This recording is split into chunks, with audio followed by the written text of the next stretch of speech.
একথা সত্য যে দেশ এখন নির্বাচনের দিকে অগ্রসর হচ্ছে। সংস্কার কমিটিগুলো, সংস্কার যে কমিশনগুলো ছিল তারা তাদের রিপোর্ট দাখিল করছেন, এগুলির সামনে আলোচনা হবে, কিন্তু আলটিমেট গোল কিন্তু নির্বাচন। সেই নির্বাচনটা এবছরের শেষ দিকেই হোক অথবা আগামী বছরই হোক, নির্বাচনটা হলো আলটিমেট গোল, এবং ওই নির্বাচনের মাধ্যমেই এই অন্তর্বর্তীকালীন সরকার তাদের ক্ষমতা হস্তান্তর করবে নতুন নির্বাচিত সরকারের কাছে। এখন এতটুকু যখন আমরা বুঝি তখন আমরা পরবর্তী প্রশ্নটা মাথায় জাগে। সে প্রশ্নটা কি, যে নির্বাচন হবে সেই নির্বাচনে কি আওয়ামী লীগ অংশ নিতে পারবে? এটাও কিন্তু একটা $1 মিলিয়ন কোশ্চেন। কারণ বিভিন্ন আন্দোলনের সঙ্গে যারা জড়িত ছিল, ছাত্ররা বিশেষ করে, তাদের মুখে কথাবার্তায় যেরকম হুঙ্কার কথাবার্তা শুনি আমরা, মনে হচ্ছে তারা আওয়ামী লীগের নাম গন্ধ এদেশে আর থাকতে দিবে না। একথা সত্য যে গত 15 বছর আওয়ামী লীগ এদেশে একটা দুঃশাসন চালিয়েছে। যে যাই বলুক, আওয়ামী লীগের যারা সমর্থক আছেন তারা কী ভাবেন আমি জানি না, কিন্তু আমি এটা মনে করি আওয়ামী লীগ দুঃশাসন চালিয়েছে। আওয়ামী লীগ একটা স্বৈর শাসন চালিয়েছে।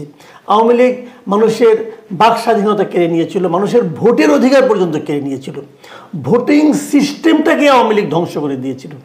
এগুলো সত্য, আমি মনে করি, এটা আমার মতামত। এতে যদি আওয়ামী লীগের কোনো অনুরক্ত আমার উপর ক্ষুব্ধ হওয়ার কিছু করার নেই, আমি যেভাবে ভাবি সেভাবেই বললাম।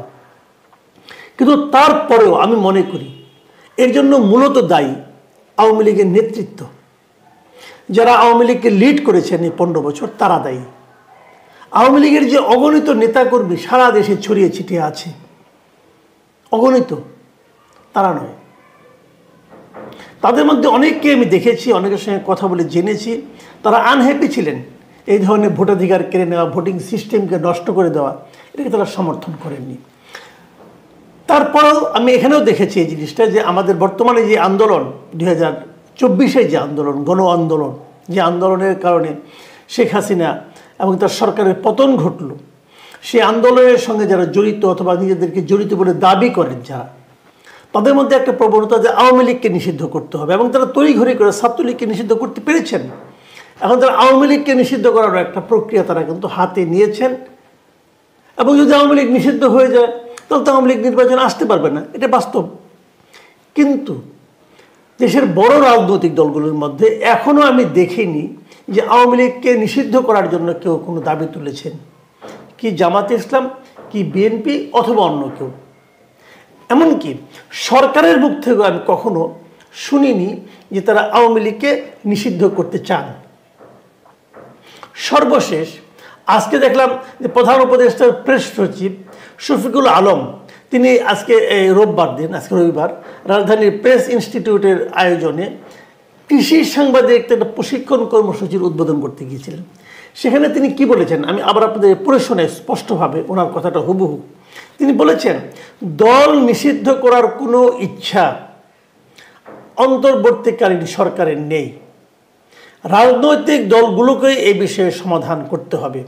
তবে আওয়ামী লীগ জাতির কাছে দুঃখ প্রকাশের পরিবর্তে অবিরত মিথ্যা তথ্য প্রচার করছে।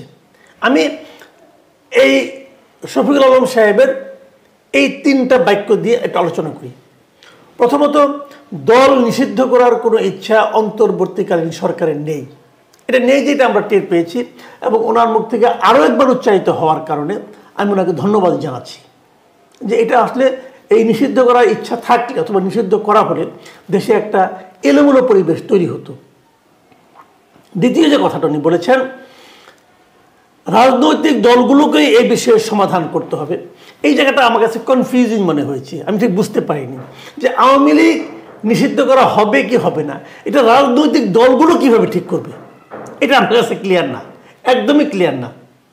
রাজনৈতিক দলগুলো চাইলেই কি আওয়ামী লীগকে নিষিদ্ধ করা হবে? আওয়ামী লীগ ছাড়া অন্য সব রাজনৈতিক দল যদি চায় যে আওয়ামী লীগকে নিষিদ্ধ করা হোক, তাই করতে হবে। কেন করতে হবে? সেই রাজনৈতিক দলগুলো ছাড়া তার বাইরে কি আর কেউ নাই এই দেশের নাগরিক? কাজে একটা দলকে নিষিদ্ধ করার জন্য অন্য অন্য দলগুলির সহযোগিতা সরকার কেন চাচ্ছে?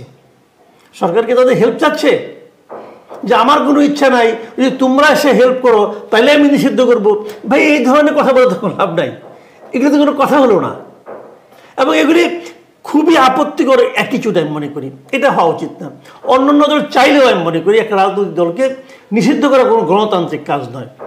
3 নম্বর যে পয়েন্ট উনি বলেছেন যে তবে আওয়ামী লীগ জাতির কাছে দুঃখ প্রকাশের পরিবর্তে অবিরত মিথ্যা তথ্য প্রচার করছে। ওনার এই বক্তব্যের সঙ্গে আমি খুবই একমত। আমি নিজেও মনে করি আওয়ামী লীগ যদি এই দেশের রাজনীতিতে জনগণের মনে যদি ফিরে আসতে চায়, তাহলে আওয়ামী লীগকে তার কৃতকর্মের জন্য অনুশোচনা প্রকাশ করতে হবে। তাদের কৃতকর্মটা কি তাদেরকে ব্যাখ্যা করতে হবে। গত 15 বছর তারা যা করেছেন, বিশেষ করে শেষের 10 বছর তারা যা করেছেন, সেই কাজগুলি কি ঠিক ছিল? ঠিক না থাকলে জনগণের কাছে ওনাদের অনুশোচনা করতে হবে, ক্ষমা প্রার্থনা করতে হবে। উনি যদি ঠিক মনে করেন, তাহলে ঠিক হলে কি হয় সেটা তো 5ই আগস্টের পাওয়া গেছে। আওয়ামী লীগ যতই বলুক এটা জঙ্গিদের আন্দোলন, জঙ্গিরা করেছে, অমুক করেছে, তমুক, এটা হতে পারে না। এটা যদি আওয়ামী লীগ বলে যে এটা জঙ্গিরা আওয়ামী লীগকে পতন ঘটিয়েছে, আওয়ামী লীগ সরকারকে পতন ঘটিয়েছে, তাহলে কিন্তু আওয়ামী লীগ প্রকারান্তরে আমাদের সেনাবাহিনীকে ব্লেম করলো যে এই জঙ্গিদের আন্দোলনকে সেনাবাহিনী ঠেকাতে পারে না। একটা রাষ্ট্রে জঙ্গিরা কি এত পাওয়ারফুল যে তারা সেনাবাহিনী তাদেরকে ঠেকাতে পারে না, পুলিশ তাদের ঠেকাতে পারে না, র্যাব তাদের ঠেকাতে পারে না? এটা কি হয়? যদি আওয়ামী লীগ ওই কথা বলে তাহলে বুঝতে হবে আওয়ামী লীগ এদেশের পুলিশ বাহিনী, র্যাব এবং সেনাবাহিনীর প্রতি আওয়ামী লীগের কোনো আস্থা নাই, এবং এদের প্রত্যেককে তারা জঙ্গির সহযোগী হিসাবে আখ্যায়িত করতে চায়। কাজে আওয়ামী লীগের ওই পথে যাওয়া ঠিক হবে না। আওয়ামী লীগের বলা উচিত যে তারা গণরোষে, গণ আন্দোলনের মুখে, গণ অভ্যুত্থানের মুখে তারা দেশ তারা পদত্যাগ করেছে, সরকার ভেঙে পড়েছে, তারা চলে গেছে, সবাই চলে গেছে এবং পালিয়ে গেছে। এই পালিয়ে যাওয়াতে অনেকে আবার মান অপমান বোধ করেন যে হ্যাঁ আমার নেতৃত্ব পালায় নাই, তাকে তো পাঠিয়ে দেওয়া হয়েছে, তাহলে ফিরে আসেন না কেন? ফিরে তাহলে তো ওনার মন্ত্রীরা কই?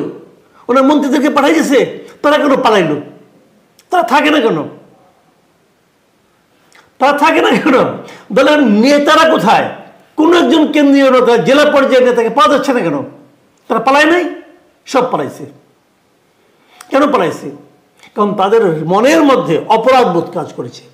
এই অপরাধ যে তারা করেছে, যতক্ষণ পর্যন্ত তারা এই অপরাধের জন্য জনগণের কাছে ক্ষমা না চাইবে, ততক্ষণ পর্যন্ত তারা জনগণের মনের মধ্যে ঢুকতে পারবে না। জনগণের সমর্থন লাভের আশা তো দূরের কথা। এটা মাথায় রেখে আওয়ামী লীগকে তার নেতৃত্ব ঠিক করতে হবে। আওয়ামী লীগ তাদের পুরনো নেতৃত্ব নিয়ে আবার ব্যাক করতে চায়।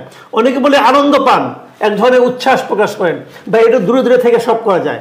ফিল্ডে এসে দেখেন আপনার সে অবস্থা নাই।